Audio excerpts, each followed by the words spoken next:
अब हम जानेंगे कि अगर हमारे पास दो प्लेन मिरर हो और उन दो प्लेन मिरर को अगर हम थीटा एंगल से रखें, जैसा कि आप इस फोटो में देख सकते हैं। अगर हमारे पास दो प्लेन मिरर हो और इन दो प्लेन मिरर को हम थीटा एंगल से रखे हुए हैं और इसके बीच अगर हम एक ऑब्जेक्ट को रखते हैं तो उस ऑब्जेक्ट का इस दोनों प्लेन मिरर द्वारा कितना इमेज बनेगा, इसके लिए हम इक्वेशन देखेंगे।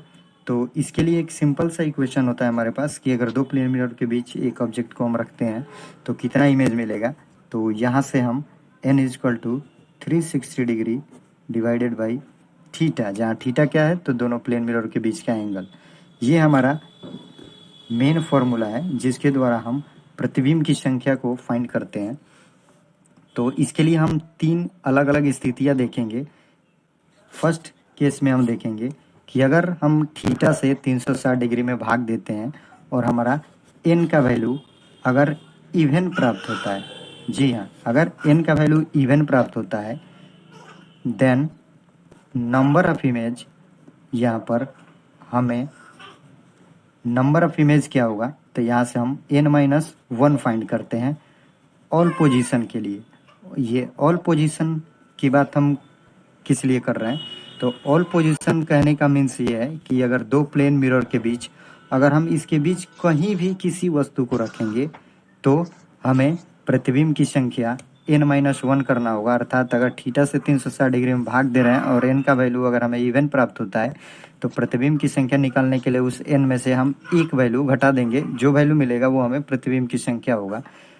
सेकेंड केस में हम देखेंगे, सेकेंड केस में कि अगर हमारा n का वैल्यू अगर ऑड इंटीजर प्राप्त होता है, ऑड इंटीजर प्राप्त होता है, उस स्थिति में हमें दो स्थितियां और चेक करनी पड़ेगी।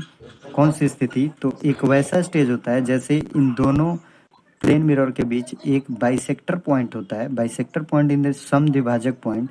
अगर इस पॉइंट पे ऑब्जेक्ट रहेगा तो उसके लिए प्रतिबिंब की संख्या अलग होगी, जबकि ये जो हमारा पहला केस है इसमें चाहे वस्तु हमारा बाइसेक्टर पॉइंट पे हो या कहीं और लोकेशन पे हो तो हमें प्रतिबिंब की संख्या निकालने के लिए उस n-1 करते हैं। जबकि अगर ऑड इंटीजर हमें मिलता है और अगर वस्तु हमारा बाइसेक्टर पॉइंट पे है तो उस स्थिति में प्रतिबिंब की संख्या, अगर ऑड हमें मिलता है और वस्तु हमारा बाइसेक्टर पॉइंट पे हो, उस स्थिति में प्रतिबिंब की संख्या n-1 होती है, नंबर ऑफ इमेज।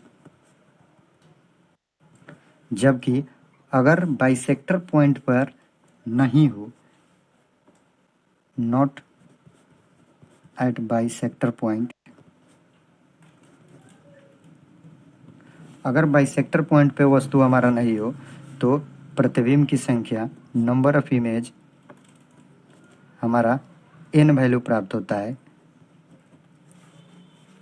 अर्थात अगर हम n का वैल्यू अगर हमें ऑड इंटीजर मिल रहा हो और वस्तु हमारा इस बाइसेक्टर पॉइंट पर नहीं हो, इस बाइसेक्टर पॉइंट को छोड़ के कहीं भी होगा तो प्रतिबिंब की संख्या हमारा n ही होगा। जबकि अगर बाइसेक्टर पॉइंट पर अगर वस्तु हमारा है तो प्रतिबिंब की संख्या के लिए n-1 हम करते हैं। इसके अलावा केस नंबर थर्ड हम देखेंगे। केस नंबर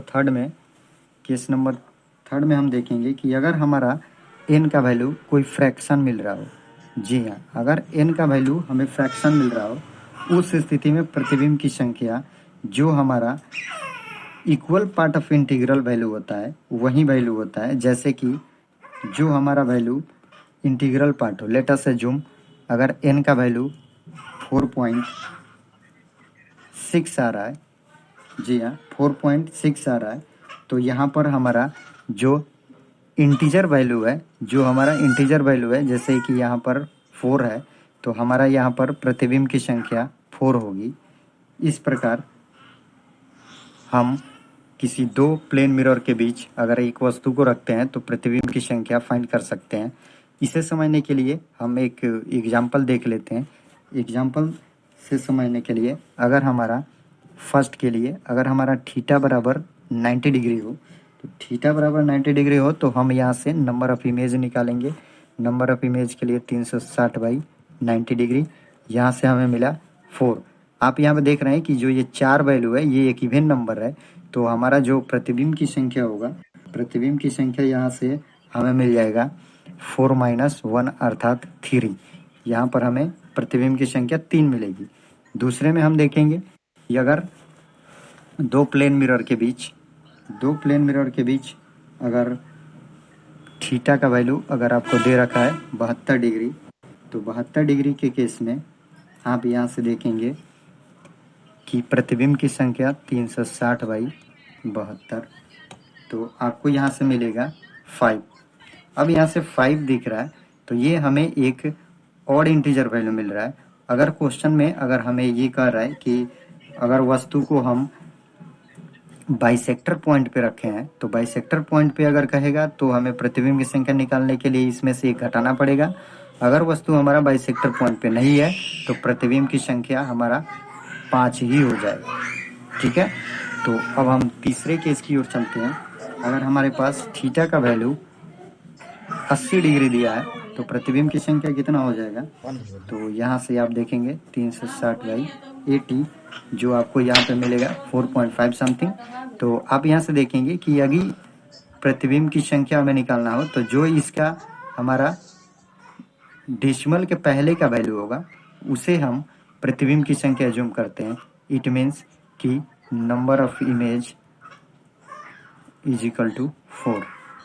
ठीक है, तो उम्मीद करता हूँ कि आपको ये वीडियो और ये कंटेंट आपको समझ में आया हो। अगर आपको ये वीडियो अच्छी लगी हो तो लाइक एंड